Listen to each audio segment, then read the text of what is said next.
नमस्कार दोस्तों, हमारे चैनल में आप सभी का स्वागत है। दोस्तों, आज हम भगवत गीता से संबंधित भगवत गीता सारांश के बारे में सुनेंगे। तो आइए दोस्तों सुनते हैं। भगवत गीता हिंदू धर्म में नंबर 1 आध्यात्मिक ग्रंथ है, जो जीवन और उद्देश्य के बारे में ज्ञान से भरा हुआ है। साथ ही जीवन के प्रलोभनों या अन्य लोगों के सपनों के आगे झुकने के बिना सदाचारी लेकिन प्रामाणिक रूप से जीवन जीने की शक्तिशाली सलाह देता है। जीवन मनुष्य के रूप में हमें प्राप्त सबसे अनमोल उपहार है, इसलिए यदि हम इसे पूरी तरह से जीना चाहते हैं तो इसका अधिकतम लाभ उठाना अनिवार्य है। भगवत गीता एक प्राचीन लेखन है जो ऐसा करने के तरीके और जीवन को उसके वास्तविक रूप में अनुभव करने के बारे में सभी प्रकार का ज्ञान प्रदान करता है। आत्मखोज और आत्म प्रभुत्व की यात्रा। इस यात्रा के दौरान मनुष्य के रूप में हमारा उद्देश्य ये जानना है कि हम कौन हैं और अपने आह्वान को पूरा करते हुए अपने राक्षसों को मारना है। हालांकि चुनौतीपूर्ण यह अनुभव आत्म साक्षात्कार के उच्चतम रूप की ओर ले जा सकता है और इस प्रकार हमें शांति और आनंद प्रदान कर सकता है। ये समझने के लिए कि हम ऐसा कैसे कर सकते हैं, आइए इस पुस्तक से मेरे 3 पसंदीदा पाठों पर नजर डालें। जीवन में वही करने से शांति मिलती है जो आपके भाग्य में लिखा है, जबकि इसके विपरीत करने से पीड़ा और असुरक्षा पैदा होती है। यात्रा में अर्थ खोजें और निरंतर प्रत्याशा से बचें। ध्यान आपको विचारों पर नियंत्रण पाने और पुनः फोकस प्राप्त करने में मदद कर सकता है। अब हम प्रत्येक पाठ के पीछे छिपी हुई बुद्धिमत्ता का पता लगाएंगे और सीखेंगे कि धारणाओं को त्याग कर और अपने धर्म को पूरी तरह अपनाकर कैसे अधिक सार्थक जीवन जिया जाए। आइए देखें कि हम ऐसा कैसे कर सकते हैं। यदि हम आनंद और शांति पाना चाहते हैं तो हम सभी को अपना धर्म निभाना होगा। जीवन में मनुष्य का उद्देश्य मानवता का शाश्वत प्रश्न है। समय के साथ साथ धर्म, विज्ञान, विभिन्न विश्वास और आस्थाओं ने इस बोझिल प्रश्न का उत्तर देने की कोशिश की है।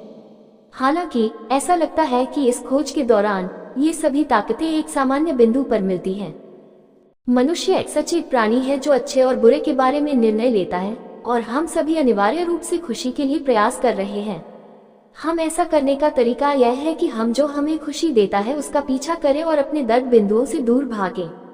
स्पष्ट रूप से यह उतना आसान नहीं है जितना लगता है, इसलिए हम में से अधिकांश लोग रास्ते में ही भटक जाते हैं। सिद्धांत रूप में अधिक पैसा हमें अधिक स्वतंत्रता प्रदान करता है, जो हमें दिन प्रतिदिन के संघर्षों की चिंता किए बिना सच्ची खुशी के लिए प्रयास करने की अनुमति देता है। व्यवहार में इस अनंत दौड़ को रोकना होगा। धर्म वास्तविकता की सरल प्रकृति है और व्यक्तियों के लिए यह उनके जीवन में उनका आह्वान और उद्देश्य है, या उनका जीवन स्वाभाविक रूप से कैसे होना चाहिए। हर किसी को एक धर्म निभाना होता है। ये शक्तिशाली अवधारणा मनुष्य के रूप में हमारी खुशी की नींव पर स्थित है और हमें इस बात की ओर इशारा करती है कि हमें किस चीज के लिए प्रयास करना चाहिए। इसलिए हमें जो खुशी देता है उसे और अधिक करना और अपने राक्षसों, पेन पॉइंट्स या जो भी आप उन्हें कहना चाहते हैं, का सामना करना एक पूर्ण जीवन की कुंजी है। अपने स्वभाव पर काम करें और यात्रा का आनंद लें। हमारी संतुष्टि की कमी और दुख का एक हिस्सा जीवन का पूरा अनुभव न करने से आता है। स्वाभाविक रूप से अपने धर्म का पालन न करना आपकी आत्मा को चोट पहुंचाने वाला है। इससे भी बदतर, किसी और के धर्म का पालन करने से आपको दर्द और पछतावा हो सकता है। हालांकि भले ही आप जीवन में सही रास्ते पर हो, लेकिन विचार करने के लिए एक और महत्वपूर्ण पहलू है। वह क्या होगा? खैर, यात्रा। जब आपका दिमाग हमेशा महान पुरस्कार के बारे में सोचता रहता है तो खुद को जमीन पर रखना और दैनिक कार्यों में अर्थ खोजना मुश्किल हो सकता है। हालांकि जीवन के प्रति इस दृष्टिकोण से इसका आनंद लेना और खुश रहना और भी मुश्किल हो जाता है। हमेशा पूर्वानुमान लगाने के बजाय यात्रा में आनंद खोजना महत्वपूर्ण है। उतार चढ़ाव जीवन के सबक हैं। दैनिक गतिविधियां आपको अर्थ और सार प्रदान करती हैं, और छोटे छोटे लक्ष्य प्राप्त करना आपको अंतिम जीत के लिए तैयार करता है। सच्चा ज्ञान यही और अभी खुशी खोजने में निहित है, न कि केवल भविष्य में कुछ पल के लिए। ध्यान करना अपने मन को नियंत्रित करना सीखना है। ध्यान अपने मन, शरीर और आत्मा पर नियंत्रण पाने की कुंजी है। ध्यान करने का मतलब है अपने आप को वर्तमान क्षण में पूरी तरह से डुबो देना। जीवन को कैसे होना चाहिए, इस बात को भूल जाना और जैसा है उसे वैसे ही स्वीकार करना। नकारात्मक विचारों को उत्पन्न करने से रोकने के लिए अपने मन को नियंत्रित करना और सबसे महत्वपूर्ण बातों पर ध्यान केंद्रित करने के लिए खुद को प्रशिक्षित करना एक शक्तिशाली अभ्यास है।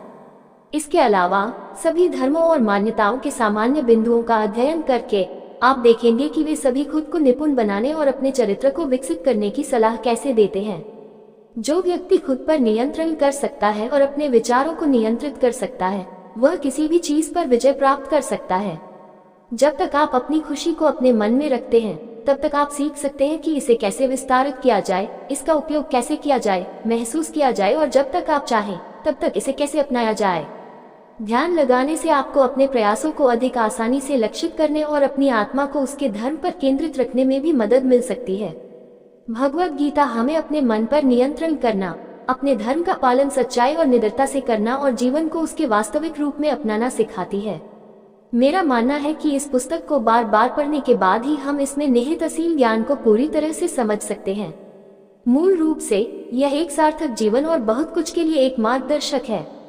सभी को ये पुस्तक अवश्य पढ़नी चाहिए। 40 वर्षीय व्यक्ति जो अपनी आध्यात्मिकता पर काम कर रहा है, 35 वर्षीय व्यक्ति जो महसूस करता है कि उसे प्रकृति, अपनी आत्मा और जीवन के साथ संबंध विकसित करने की आवश्यकता है, या 30 वर्षीय आध्यात्मिक व्यक्ति जो इस क्षेत्र में अपने ज्ञान को गहरा करना चाहता है। हम सभी को गीता के मार्ग पर चलना चाहिए। उम्मीद करते हैं दोस्तों, आपको ये भगवद गीता से संबंधित भगवद गीता सारांश के विचार सुनने में अच्छे लगे होंगे जी। दोस्तों, आपको ये विचार सुनने में अच्छे लगे हैं तो कृपया करके चैनल को सब्सक्राइब जरूर करें। इसी के साथ विदा लेते हैं दोस्तों। कल फिर भगवद गीता का इससे अगला भाग लेकर हाजिर होंगे। तब तक सभी दोस्तों को जय श्री कृष्णा जी।